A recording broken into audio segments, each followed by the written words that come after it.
آدمی خرچ کر رہا ہے اس میں دکھاوا مقصود نہیں، بیوی بچوں پر خرچ کر رہا ہے تو یہ سوچ کر خرچ کر رہا ہے کہ اللہ تعالی نے ان کے حقوق میرے ذمے وابستہ فرمائے ہیں، اس کو پھٹیک نہ سمجھے بلکہ یہ سمجھے کہ یہ شریعت کا حکم ہے اور بیوی بچوں پر خرچ کرنا یہ بھی ثواب ہے، لہذا میں ان کے حقوق کی ادائیگی کا مکلف ہوں اور میں اپنے اس فریضے کو ادا کر رہا ہوں۔ بعض لوگ سمجھتے ہیں کہ کیا ہم پہ مصیبت ہے، بچے ہیں، بچے بھی اپنی ہی رغبت سے ہوئے اور دوسرے ان کا نان و نفقہ اللہ تعالیٰ نے مرد اور سربراہ کے ذمے رکھا ہے، تو اس کے لیے حلال کمانا یہ بھی ثواب ہے۔ کسب الحلال فریضۃ بعد الفریضہ، حلال کمائی کمانا فرائض کے بعد بہت بڑا فریضہ، یعنی خود ثواب ہے۔ دوسری جگہ فرمایا الکاسب حبیب اللہ، محنت کرنے والا، محنت کر کے کمانے والا اللہ کا محبوب ہو جاتا ہے۔ اللہ تعالیٰ اس کو کیوں؟ اس سے پتہ چلتا ہے جو لٹیرے گھوم رہے ہیں تقریباً 4 مہینے بھی ابھی اس سال کو نہیں ہوئے اور کہتے ہیں اس پنکھے کو بند کر دو، 4 مہینے بھی نہیں ہوئے اور اخباری رپورٹ کے مطابق 70 آدمی کراچی شہر میں قتل ہو چکے ہیں چھینا جھپٹی میں۔ اللہ تعالی ہماری حفاظت فرمائے اور ہمارے شہر کے حال پر، پاکستان کے حال پر رحم فرمائے۔ پورے پاکستان میں کراچی میں کچھ زیادہ ہے۔ تو یہ اس وقت پتہ چلتا ہے کہ جب کوئی مال چھینتا ہے اس وقت پتہ چلتا ہے کہ رزق حلال کمانا کیوں ثواب ہے۔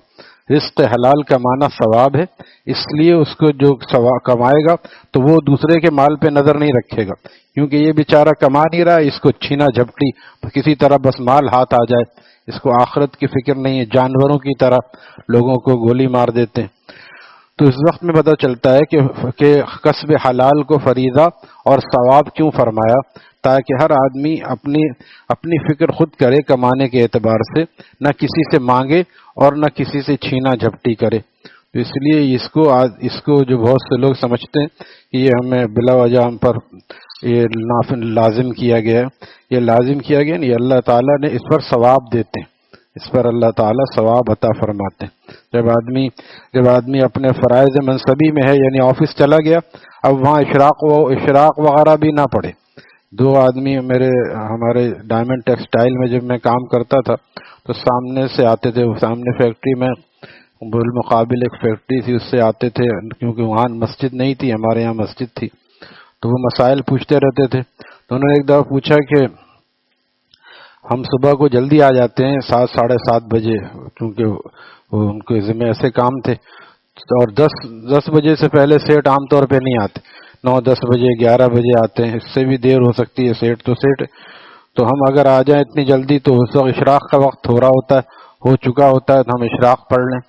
تو پھر میں نے حضرت مفتی عبدالرؤف سکھروی صاحب کو فون کیا اور حضرت سے پوچھا کہ ایسی بات ہے، تو حضرت نے فرمایا بھائی ان سے کہیں کہ ایسا کام نہ کریں، یہ بھی رزق کمانا بھی کسب حلال بھی ثواب ہے، ایک ثواب میں دوسرے ثواب کو داخل نہ کریں۔ دوسرے یہ کہ اس سے اسی وقت میں کوئی فون آ گیا، سیٹ خود تو نہیں آتے، فون آ گیا، کوئی بھی ضروری کام آ گیا اور وہ نماز میں ہے تو نماز تو نہیں توڑیں گے، وہ ذکر کریں، تلاوت کریں، جو یاد ہے تلاوت کریں، چاہے قرآن سے بھی تلاوت کریں، ذکر کریں، تلاوت کریں، اپنی جگہ پر موجود رہیں۔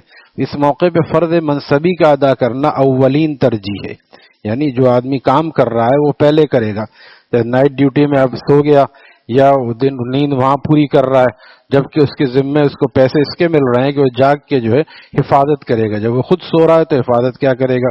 اسی طرح وہ کوئی کام ہے، وہ سو رہا ہے تو اس کو اٹھانا مشکل ہے، نماز پڑھ رہا ہے تو اس کو نماز توڑنا مشکل ہے، ایسا کام کرے۔ تیسرا کلمہ درود شریف استغفار پڑھے، جو قرآن یاد ہے وہ پڑھے، قرآن کھول کے ہی پڑھے، آیت مکمل کی اور اس کو بند کیا، جا کے کام کر لیا۔ لیکن نماز میں ہو سکتا ہے 5 منٹ لگ جائے، اور کبھی سیٹ ایسا بھی ہوتا ہے کہ چھاپا مارتے، پتہ چلا یہ لوگ تو یہاں نماز پڑھ رہے ہیں، اگرچہ وہ کمپیوٹر پہ کچھ بھی کر رہے ہیں، آل فال حرکتیں، کہیں گے کمپیوٹر پہ کام کر رہا ہے، نماز پڑھے تو کہتے دیکھو نماز پڑھ رہا ہے، اس کو یہاں بھی نماز کی فکر ہے۔ تو اس لیے ایسے وقتوں میں نماز نہ پڑھے، یہاں تک فرماتے ہیں کہ ظہر جیسے آتی ہے اور اس میں بعض جگہوں پر نماز کا وقفہ مختصر ہوتا ہے، تو وہاں بھی 2 سنت کے بعد 2 نفل اگر چاہے، وہاں وقت کم ہے تو نہ پڑھے، وہ نوافل گھر میں آ کے پڑھ لے، مغرب کے بعد پڑھ لے جبکہ چھٹی ہو چکی ہے، عشاء کے بعد پڑھ لے جبکہ رات اپنی ہے۔ تو وہاں پہ لوگ دیر کرتے ہیں اور جلدی جاتے ہیں، اذان کے ہوتے ہی جاتے ہیں، کیونکہ وہ اس میں جتنا چاہتے ہیں بس یہ تو ٹائم جتنا ہم صرف کر سکتے ہیں سیٹ کا ٹائم ہے، اس میں خیال کرنا چاہیے. اس لیے یہ جو فریضہ ہے اور یہ ایک ثواب ہے، تو اس کو آدمی گناہ سے آلودہ نہ کرے فرائض منصبی میں کوتاہی کر کے، ورنہ گناہ ہوگا. جس کو فکر ہوتی ہے وہ یہ سب کرتا ہے. تو فرما رہے ہیں کہ حقوق کی ادائیگی کا میں مکلف ہوں اور میں اپنے فریضے کو ادا کر رہا ہوں. یہ خرچ بھی اللہ تعالیٰ کے لیے ہو گیا.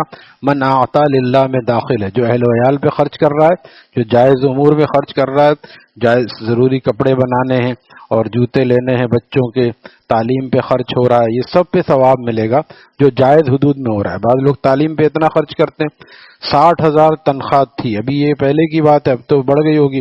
60,000 تنخواہ میں بعضوں کا گزارا نہیں ہو رہا ہے. یہ 5 سال پہلے کی بات ہے، کیونکہ ہماری کرنسی 2 سال بعد اس نے بہت زیادہ تیزی سے ترقی کی ہے.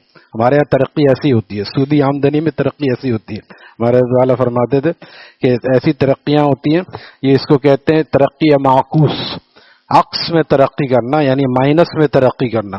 جیسے رات کو جو ہے کچھ دوست، رات کو کچھ لوگ آئے اور اس کی خوب پٹائی کی، دھنائی کی، بدلہ لیا اور مکے مارے، اور صبح جب دوسرا دوست آیا ملنے کے لیے تو وہ کہنے لگا بھئی تم تو بہت رات بھر میں تم نے بہت ترقی کر لی، منہ بھی ایسا سوجا ہوا ہے، بدن بھی سوجا ہوا ہے.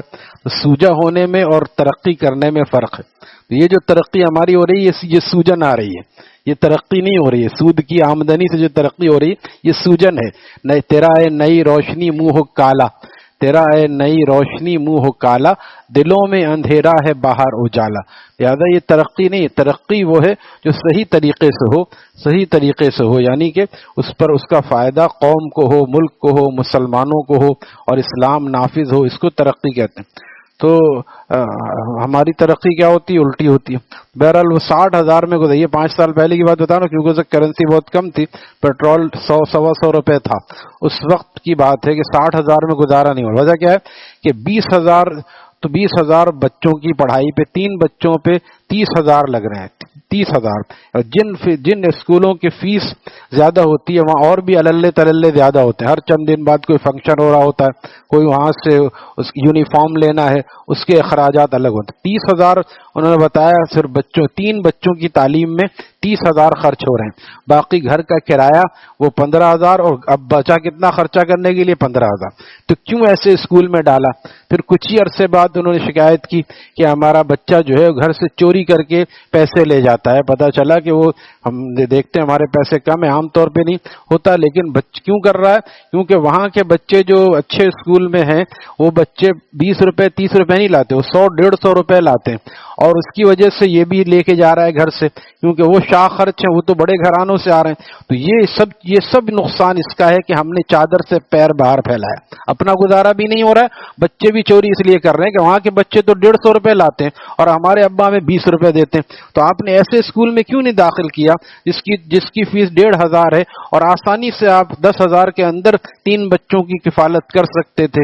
یہی وہ بات ہے، چادر سے زیادہ پیر پھیلانا، خود پریشان ہونا، اب دوسری نوکری، تیسری نوکری، ٹینشن کا مریض. یہ کس نے کیا؟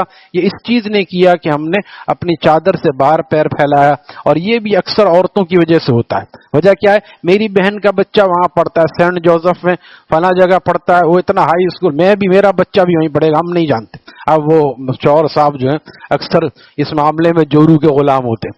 اپنے معاملے میں نہیں، اس معاملے میں جو ہے وہ ہمت ہار جاتے. بھائی جتنی ہماری بساط ہے ہم اتنے میں چلیں گے، اس سے زیادہ ہم نہیں کر سکتے.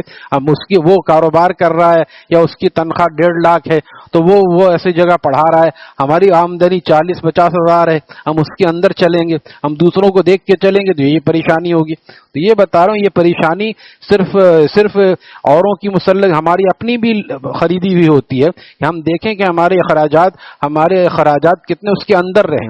حکیم علامت فرماتے ہیں اکثر لوگ آمدنی بڑھانے کی فکر کرتے ہیں جو اپنے اختیار سے باہر ہے، خرچ کم کرنے کی فکر نہیں کرتے جو اپنے اختیار کے اندر موجود ہے. اللہ تعالی ہمیں میانہ روی کی صفت عطا فرمائے. الحمدللہ رب العالمین.